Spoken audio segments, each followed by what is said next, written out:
أهلا بيكم. النهاردة هنتكلم عن عالمين في الديكور ممكن يبانوا شبه بعض لكن الحقيقة هما مختلفين تماماً، الكلاسيك والنيو كلاسيك. تعالوا بينا نعرف إيه الفرق الحقيقي بينهم وإيه اللي بيميز كل واحد.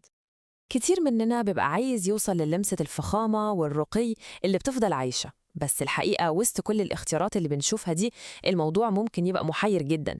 يا ترى نختار إيه؟ طيب في طرازين تحديداً هم اللي بيقدموا الوعد ده، الكلاسيك والنيو كلاسيك. ممكن الاسم يوحي أنهم قريبين من بعض، بس الحقيقة كل واحد فيهم ليه فلسفة مختلفة تماماً في إزاي يخلق مساحة شيك وراقية.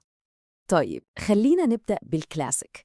عشان نفهمه صح لازم نرجع بالزمن لورا شوية، أيوة لعصر القصور والفخامة الملكية، عشان نعرف أصل الحكاية إيه.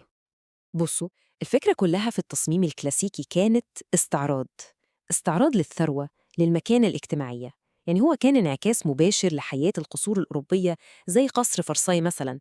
كل قطعة أثاث، كل تفصيلة كان هدفها تبهر اللي يشوفها وتحسسه بقوة وفخامة المكان. اللي بيميز الطراز ده فعلا هو إن كل حاجة فيه بتصرخ فخامة، يعني من أول الألوان الغنية زي الأحمر الغامق والذهبي للماتيريالز التقيلة زي الخشب المهوجني والرخام. كل ده بيتجمع عشان يدي إحساس بالفخامة والرسمية اللي صعب قوي نغلط فيها. كل حاجة ليها وزنها وحضورها. طيب ده كان الكلاسيك بكل ثقله وتفاصيله. دلوقتي بقى تعالوا نشوف إزاي الطراز ده اتطور وظهر منه نسخة أحدث وأخف بتواكب العصر أكتر. هنا بقى الفكرة اختلفت. النيو كلاسيك هو ببساطة محاولة للاحتفاظ بالروح الفخمة بتاعة الكلاسيك بس من غير الزحمة والتقل الزيادة عن اللزوم. يعني نقدر نقول إنه فخامة بس بشكل عملي أكتر، مناسب لبيوتنا النهاردة. وده اللي بيوضح فلسفة النيو كلاسيك بالظبط. هو بيحافظ على جوهر الفخامة بس بيقدمه بطريقة أبسط وأهدى. الخطوط هنا أنظف، الألوان أفتح، والماتيريالز ممكن تكون حديثة أكتر. يعني الأناقة موجودة بس بلمسة هادية ومريحة للعين. تمام قوي. كده احنا خدنا فكرة عن كل طراز لوحده. ايه رأيكم بقى نحطهم وش لوش في مقارنة سريعة عشان نشوف الفروقات بشكل أوضح؟ شوفوا هنا الفرق في الفلسفة نفسها عامل ازاي. الكلاسيك كان كله عن استعراض القوة والفلوس، مكان رسمي وتقيل. أما نيو كلاسيك لأ، ده بيركز على إنه يخلق جو من الفخامة الهادية المريحة وعملي أكتر، يعني ينفع في مساحات أصغر ومش محتاج قصر عشان يتعمل. حتى بصوا على الألوان دي لوحدها حكاية.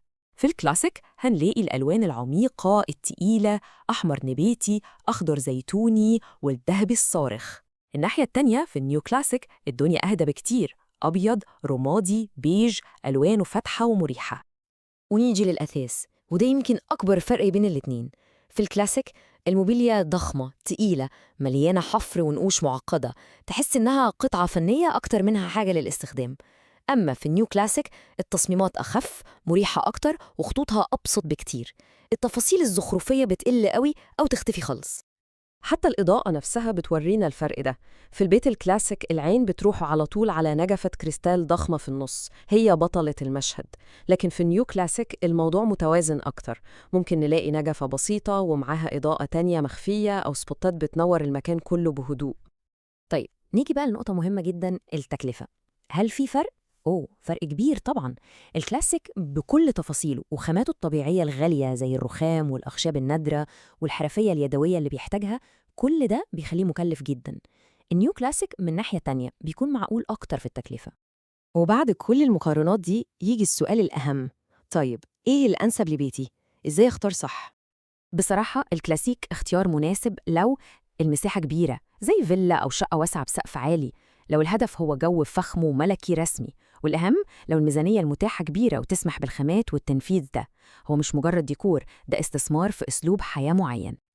أما بقى النيو كلاسيك فهو اختيار مثالي لو الشقة مساحتها متوسطة من 100 ل 200 متر مثلا، لو المطلوب شكل راقي وأنيق بس في نفس الوقت هادي ومريح، ولو عايزين فخامة بتكلفة معقولة. هو ببساطة بيجمع بين البساطة ولمسة من الأناقة الكلاسيكية الخالدة. وفي مقولة بتلخص الحكاية دي كلها بشكل عبقري، إن الكلاسيك والنيو كلاسيك مش مجرد ستايلات ديكور، دول فلسفتين مختلفتين تماماً للحياة. وفي الآخر الموضوع كله بيرجع لسؤال واحد: إيه هو تعريف الأناقة بالنسبة لكل واحد فينا؟ هل هي الفخامة الصريحة والعظمة الواضحة، ولا هي البساطة الراقية الهادية؟ ده سؤال الإجابة عليه هي اللي بتحدد الاختيار الصح.